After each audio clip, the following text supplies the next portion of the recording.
저희가 지난주에 아브라함의 종이 레베카를 만나는 장면을 했죠. 레베카의 이름이라는 게 끊임없이 누구를 함정에 빠뜨리는 그런 존재잖아요. 그럼에도 불구하고 이루어지는 사랑, 그것이 그 하나님의 사랑이고 우리 진리로 살아가는 사람들이 그 이루어야 될 사랑이라고 그랬어요. 그죠?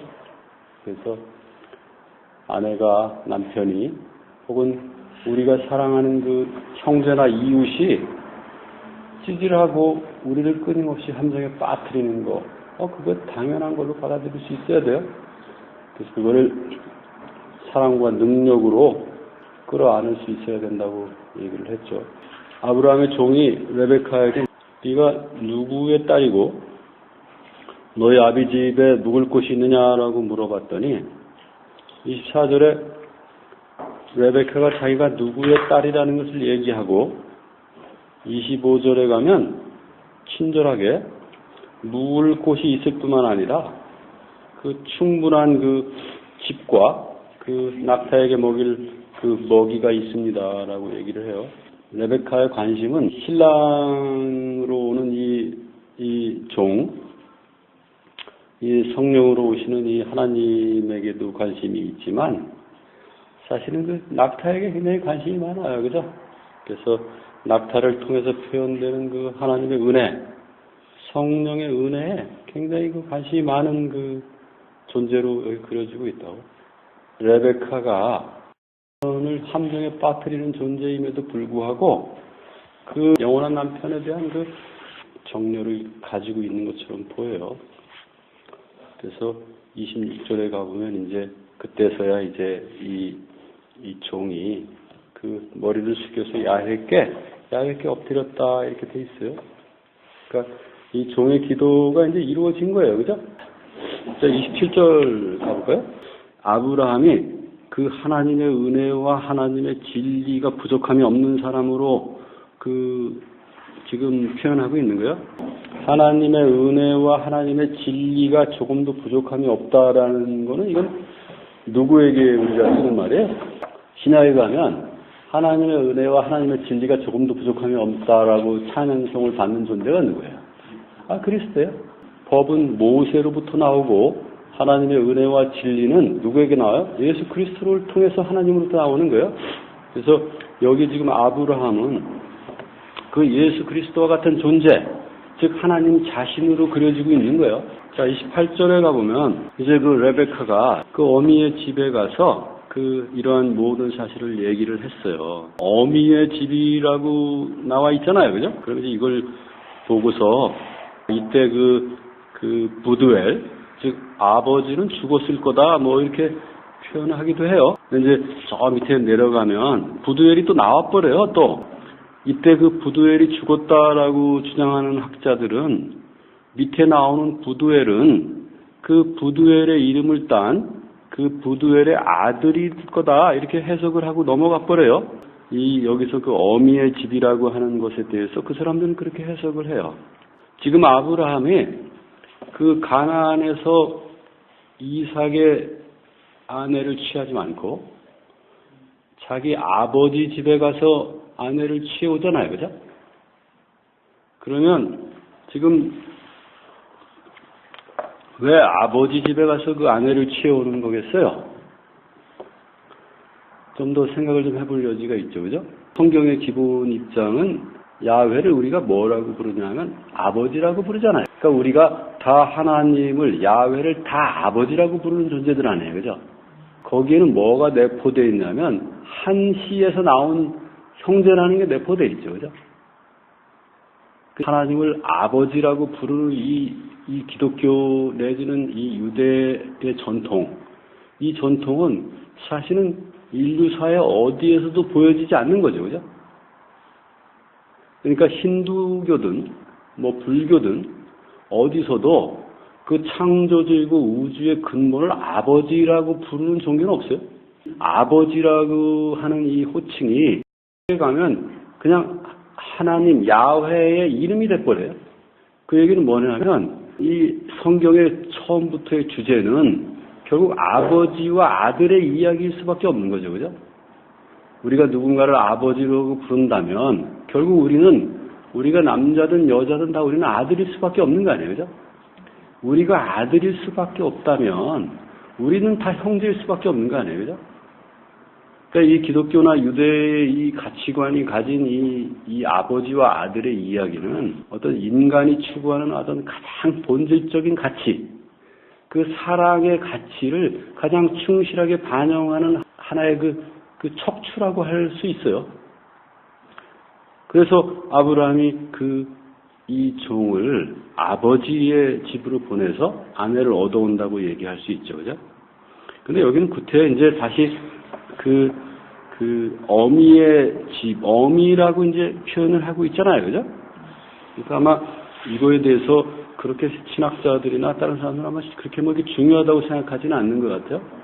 근데 이게 왜 중요하냐면, 우리가 아버지라고 할 때 그 아버지는 우리 생물학적 존재들이 말하는 어머니의 어떤 그 반대 개념으로서의 아버지 개념이 아니에요.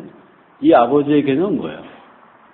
어머니와 아버지를 다 포함하는 그런 개념의 아버지예요. 그리고 그거를 때로는 어머니라고도 표현해요. 이 갈라디아서에 가면 바울도 그 하나님의 존재를 어머니라고 표현하기도 해요. 그래서 어머니로 표현하는 그 방식이 전혀 없는 건 아니다. 그래서 왜 성경은 구태여 하나님을 꼭 아버지라고만 부르냐라고 얘기하면 조금 좀 답답한 게 있어요.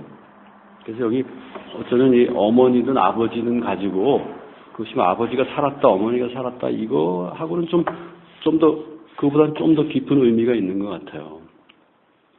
그다음에 이제 29절에 보면 레베카의 그 오라비 라반이 등장을 해요.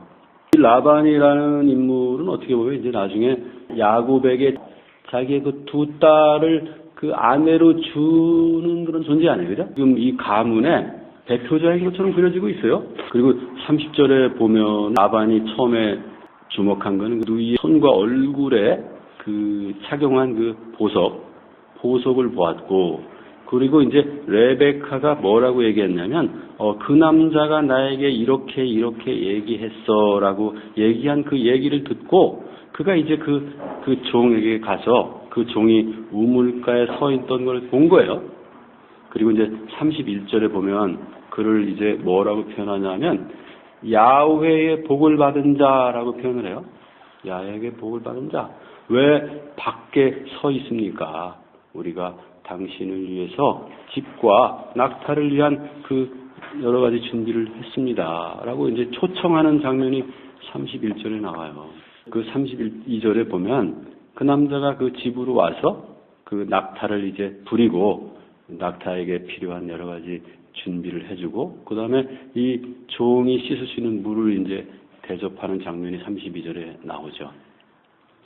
그 33절에 가면 식사가 나오는데, 거기 이제 종이 하는 말이 여기 조금 이제 식사를 하기 전에 자기가 어떤 얘기를 하고 싶어요. 종이 뭐라 그러냐면, 내가 내 말씀을 할 때까지는 내가 밥을 먹지 않겠어? 뭐 이런 뜻이에요. 어떤 얘기를 하냐면, 자기가 어떤 그 사명을 받고 아브라함으로부터 왔고, 이 우물가에 이르러서 어떤 기도를 했고, 어떤 기도가 이루어졌는지에 대해서 쭉 얘기를 하는 장면이 47절까지 나와요.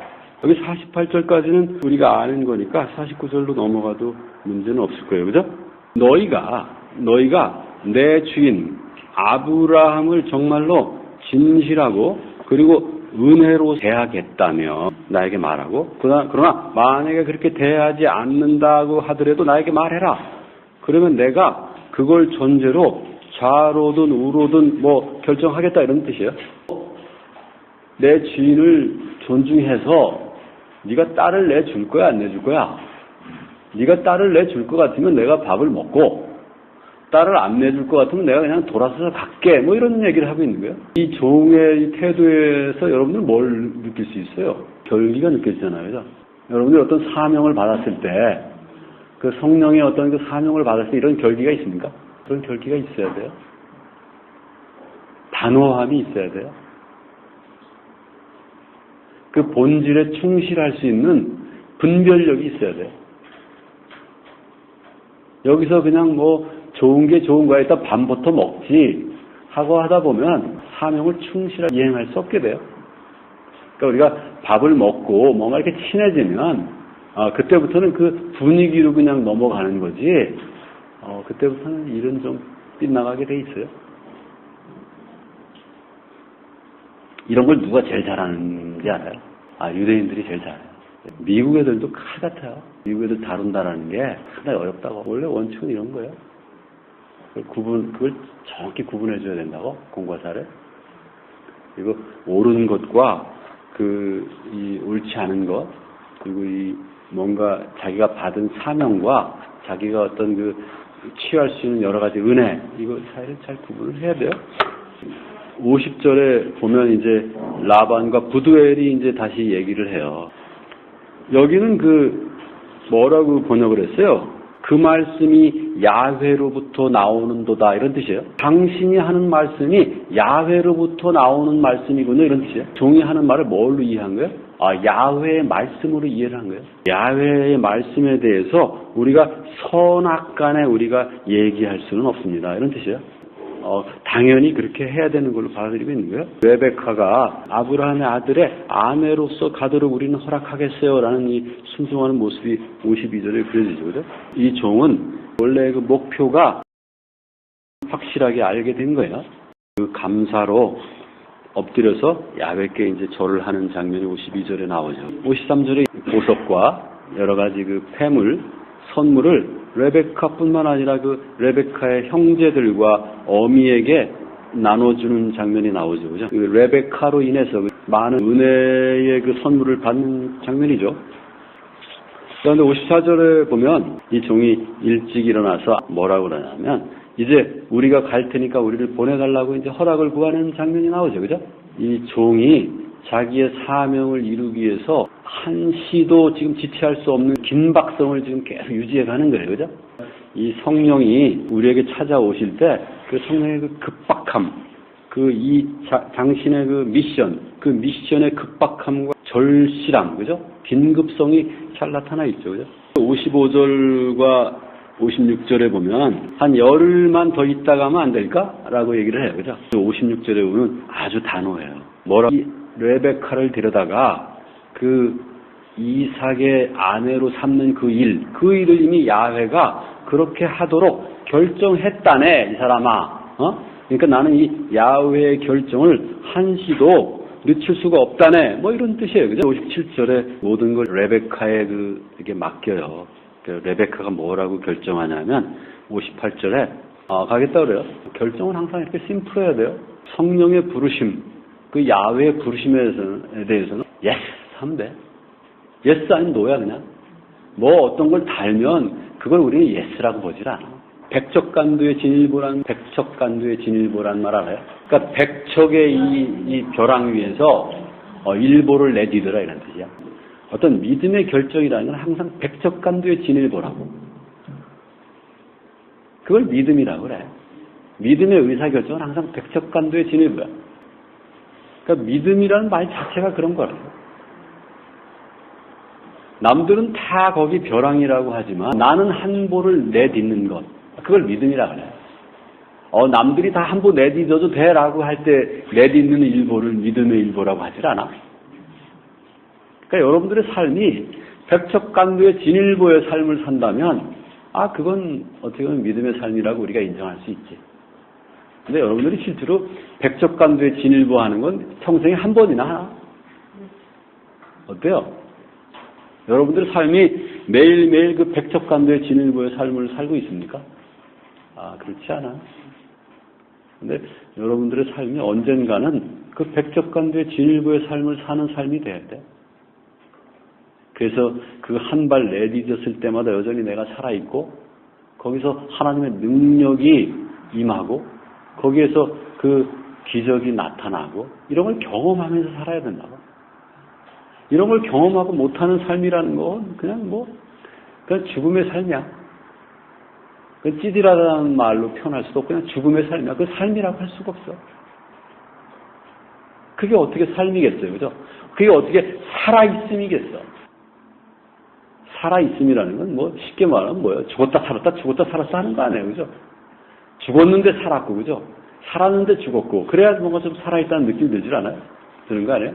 우리들의 삶이 그냥 편안하고, 그러면 그건 무덤의 삶이지. 그걸 살아있음이라고 하질 않는다고. 평화와 편안함은 다르다고. 근데 애고들은 그 두 개를 같이 보거든, 되게. 편안함은 자기가 평화롭다고 생각해. 그러나 편안함과 평화는 같지가 않다고.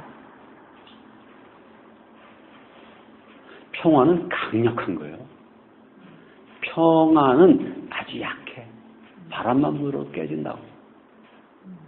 근데 애고들은 그 바람만 불어도 깨지는 그 평안을 붙잡으려고 그렇게 애를 쓴다고. 근데 백석간두에 진일보하는 자들은 항상 그 평화를 갖게 돼. 그 의심과 두려움을 이겨낸 그 승리한 사람의 평화를 갖게 된다. 그러나 그 죽음의 삶을 사는 존재들은 죽을 때까지 평화를 몰라. 그냥 안일과 평안을 알지 평화를 알 수가 없다고. 성경에 기록되어 있는 이 모든 주인공들의 삶은 이런 믿음의 삶이었다고. 그러니까 여러분들의 삶이 이런 믿음의 삶으로 점점점 채워져 나간다면 여러분들이 이제 그 진리의 존재로 살고 있다라는 증거예요. 근데 여러분들이 그냥 진리를 알았으니까 나는 평안해야 돼. 그러면 여러분들은 그 진리가 아닌 이상을 가지고 있는 거예요.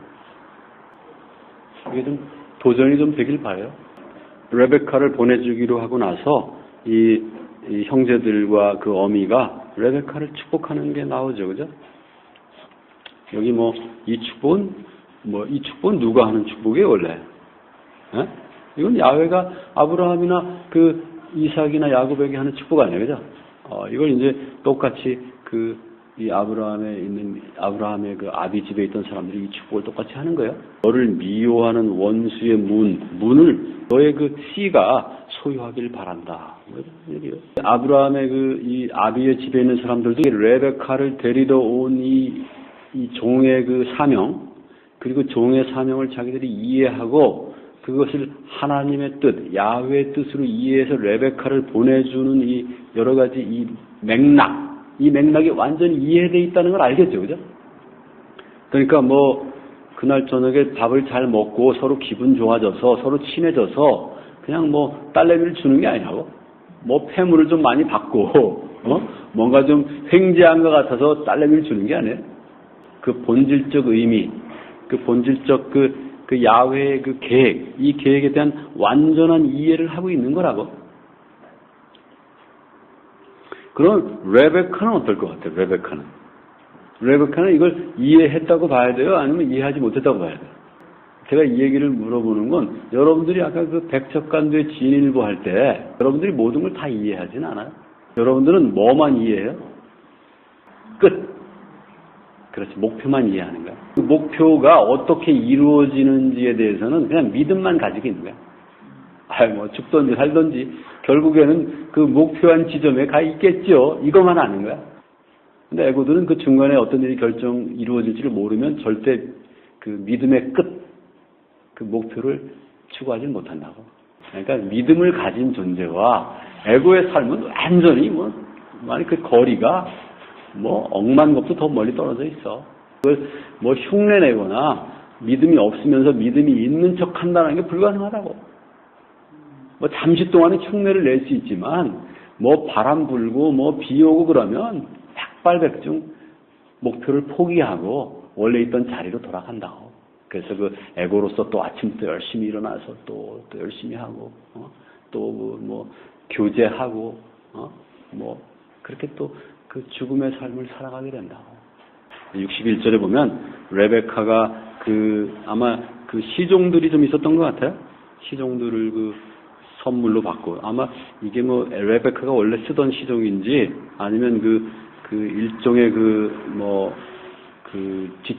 지참금이나, 이런 거였는지, 이거에 대해서도 많은 해석들이 있는데, 여하튼 그런 걸 가지고 그 남자를 따라서, 그리고 그 레베카를 데리고 그 종이 길을 떠나요. 자, 62절에 보면 이제 우리가 여기를 읽지는 않았어요. 62절부터는. 아마 여러분들이 이 장면을 아마 이제 다 알고 있을 거예요. 62절로 바로 들어가 봅시다.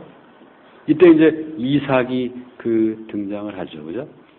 그래서 62절 보면 이삭이 그때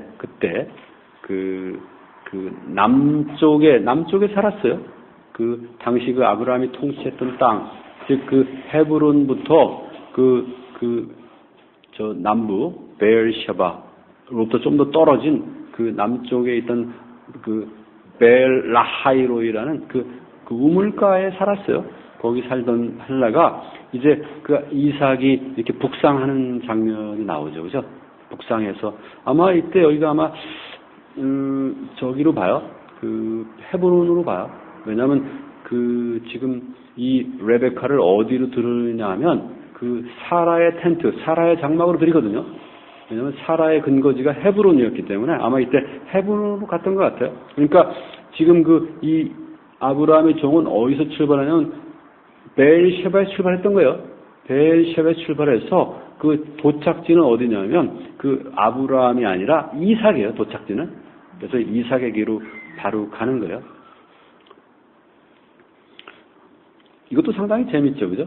아브라함, 우리 보통 비즈니스는 어떻게 돼? 아브라함으로부터 사명을 받았으면 그게 아브라함으로 가게 되잖아요, 그죠? 근데 아브라함은 더 이상 나오질 않아요. 이제 바로 그 이삭에게로 가죠, 그죠? 그래서 이제 이삭이 그때 묵상하기 위해서 들판에 나갔어요, 저녁 때쯤. 그리고 그가 보니까 이제 낙타가 나타나는 것이 보였죠. 자, 이때 레베카가 이삭을 봤어요. 이삭을 보고 이제 낙타에서 내리기 전에 아마 그 종에게 물어봤던 것 같아요. 저 사람이 누굽니까? 라고 물어봤더니 그 종이 나의 주인입니다. 라고 얘기를 한 거예요. 그 말을 듣고서 낙타에서 내렸는데 그 얼굴에 이 베일을 들여서 이 얼굴을 가리는 장면이 나타나요.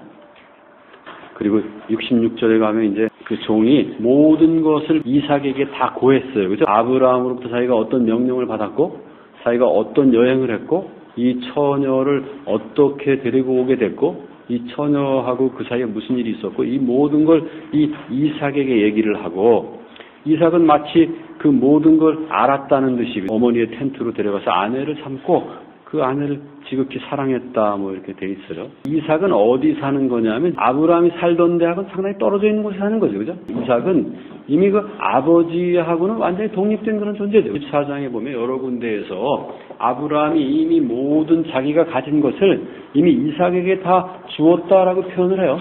아브라함의 이 모든 이 지역에 대한 통치권은 이삭에게 넘어간 걸로 보여요. 그래서 이삭이 이제 자기 그 영역, 자기 영토의 최남단에서 이제 슬슬 올라오면서 이제 헤브론까지 올라온 것 같아요. 신부가 베일을 내리잖아요. 베일이 뭔 것 같아요? 예수님이 십자가에 못 박혀서 돌아가실 때 성전의 베일이 찢어지잖아. 이 베일을 누가 찢어버려요? 결혼하고 첫날 밤에. 신랑이 찢어, 베일을.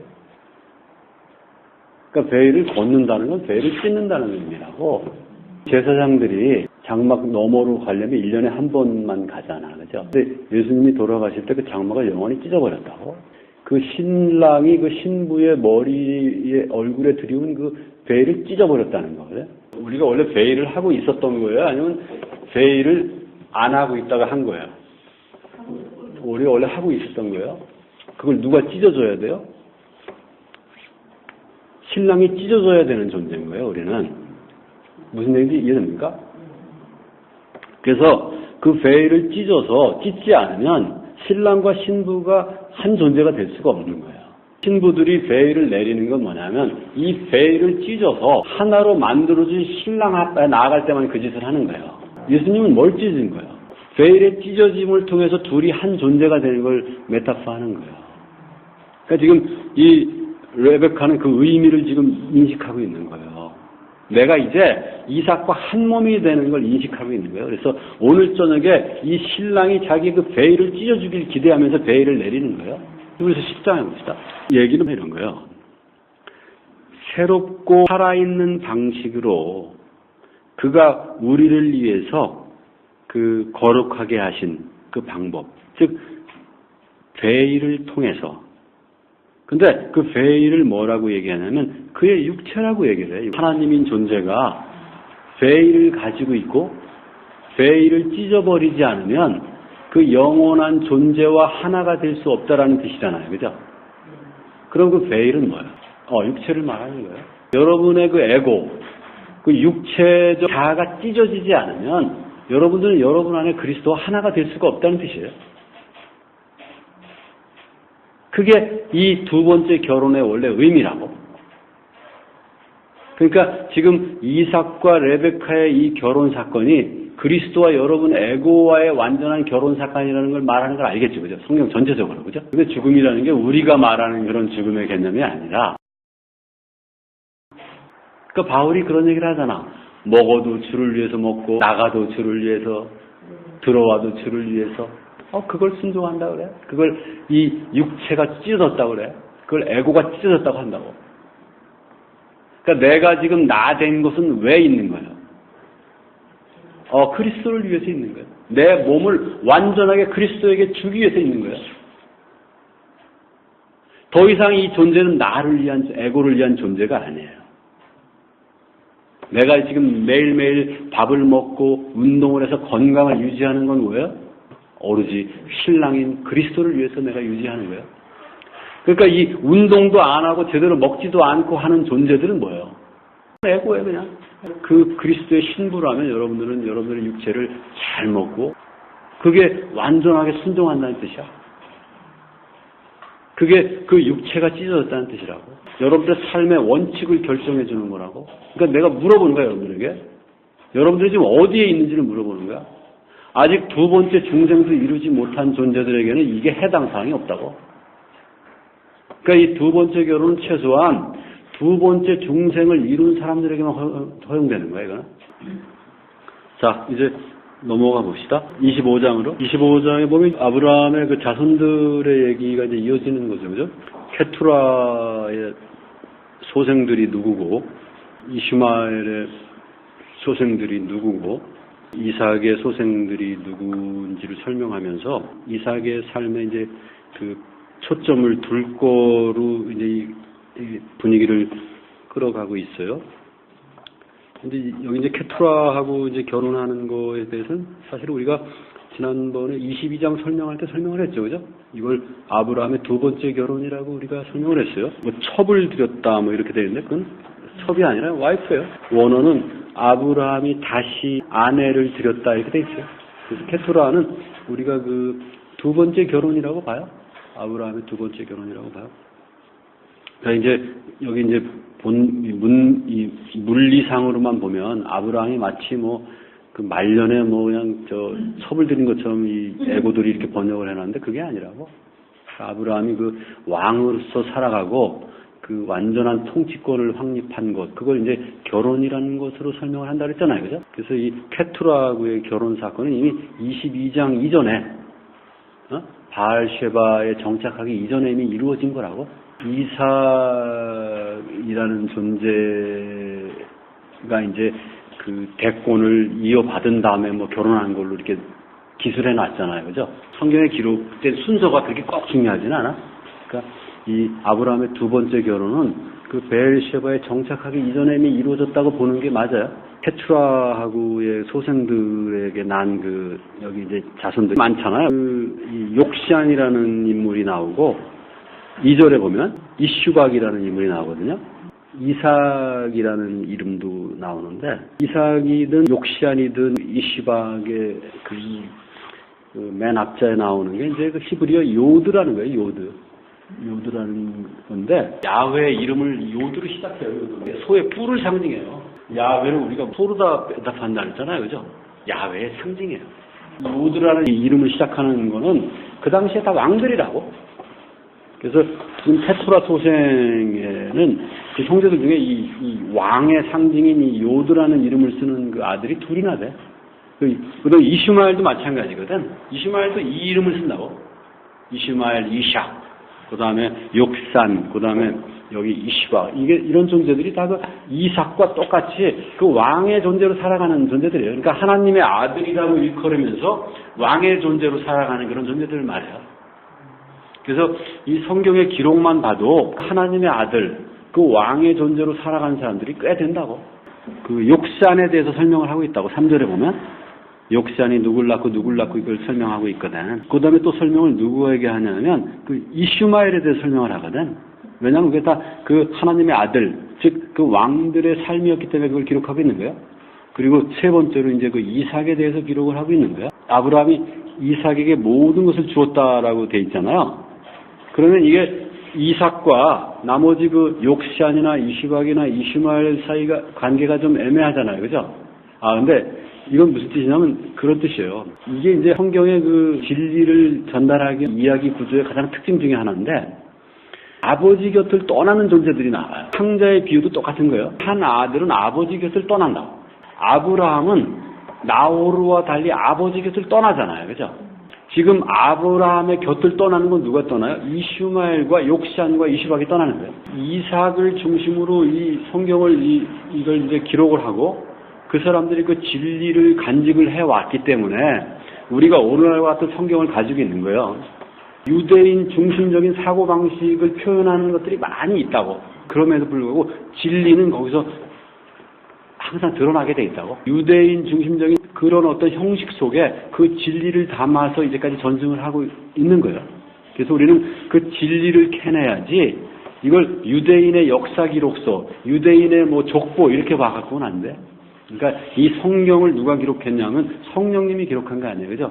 근데 성령님이 기록했음에도 불구하고 이걸 누구에게 주어서 보존해 왔냐 하면 유대인들에게 주어서 보존해 왔다고. 그러니까 유대인적인 색채를 띠고 있는 건 당연해요. 그러나 분명히 성령께서 성경을 기록했다는 걸 우리가 믿으면 성령께서 이 성경에 무엇을 기록해 놓는지는 그 유대인적인 어떤 특성을 제외하고 우리가 냉정하게 파악할 수 있어야 돼요. 그게 성경이 가지고 있는 그 생명력이라고.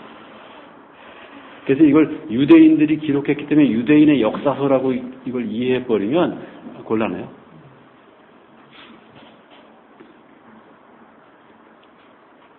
자, 25장의 그 내용은 결국 이제 이삭에게로 초점이 맞을 수밖에 없죠. 그죠? 결국 이제 이삭을 통해서 야곱과 에서라는 존재가 나타나고 결국은 역사는 이 성경은 야곱과 에서를 중심으로 그 진리를 기술하기 위해서 전개될 거라는 걸 이제 보여주잖아요. 그죠?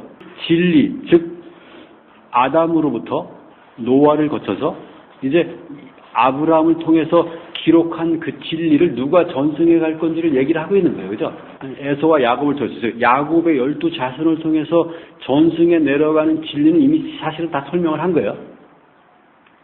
이제까지 24장까지 이미 진리는 다 설명이 됐다고.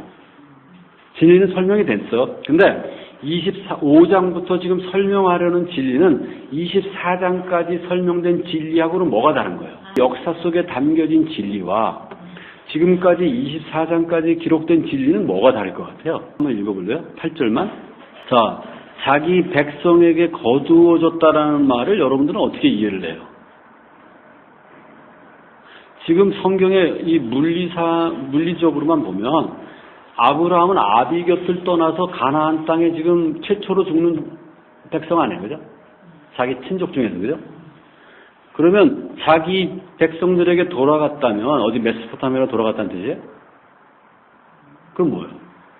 여기 분명히 펠라의 굴 속에 묻혔다고 되어 있잖아요. 제가 이 창세기를 처음에 시작할 때 뭐라고 그랬냐면 창세가 여러 번 이루어진다.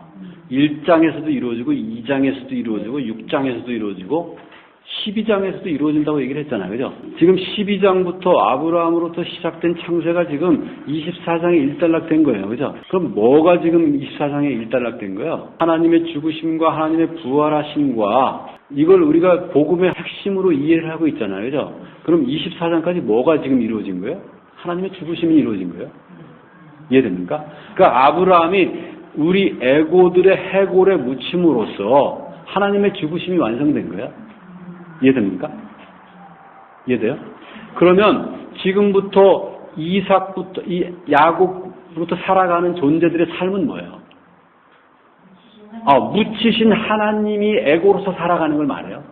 그래서 이 에고로서 살아가는 존재들이 이제 다시 그 야훼로서 돌아가기까지 험난한 시간들을 기록해 놓은 거예요. 그리고 그 삶은 언제 끝나요? 예수 그리스도로서 부활할 때 끝나는 거야. 그러니까 우리 안에 죽은 그 야훼께서 예수 그리스도로 부활할 때서야 비로소 이 에고들의 삶은 끝나는 거예요. 성경의 역사는 기록이 끝나는 거라고. 예수 그리스도가 옴으로써 성경은 완성된 거예요. 그럼 신약은 뭐예요? 신약은 필요 없는 거예요, 원래. 성경은 뭘로 완성된 거예요? 구약으로 완성된 거예요. 그러니까 유대인들이 신약을 인정 안 하는 건 이유가 있는 거예요. 그럼 신약은 왜 인정된 거예요? 왜 신약은 캐톨릭이나 프로테스탄트나 신약을 진정한 성경이라고 얘기하는 건 뭐예요? 신약은 우리에게 은혜로 그냥 주어진 거예요. 신약을 기록한 사람들이 구약에 나타난 진리를 체험한 걸 기록해 놓은 거예요, 쉽게 얘기하면. 그러니까 그 간증서야. 그러니까 간증서는 진리가 아니잖아. 그죠? 체험담이잖아, 쉽게 얘기하면. 그러나 그걸 진리를 체험했기 때문에 우리는 그 진리를 체험한 것으로부터 많은 도움을 얻을 수 있다는 거야. 그러니까 이 신약만 보면 틀린 게 많아. 뭐가 틀린 게 많아? 이게 잘못됐다는 뜻이 아니라 다른 게 많아. 그래서 복음서도 서로 달라. 왜 달라? 체험이 다르기 때문에 다른 거야. 그래서 내가 처음에 복음서를 강의할 때 이 복음서 간에 서로 막 다른 게 많다. 그건 다른 게 당연하고 달라야 된다라고 얘기를 했잖아. 그죠? 근데 그거를 신학자들은 그걸 일치시키려고 무진의 애를 쓴다고. 근데 그건 어리석은 거야. 왜냐하면 체험은 다 달라. 아까도 얘기했지만 사람마다 그 진리를 체험하는 게 조금씩 다르다고. 과부한테는 뭐야? 신랑으로서 그리스도가 오는 거고 고아한테는 뭐가 와? 부모로서 오는 거야. 아까도 얘기했잖아. 같은 체험이야. 그러나 상황에 따라서 간증이 다른 거야. 그죠? 그러면 이해가 좀 분명하죠. 그죠? 자, 오늘 여기까지 할까요?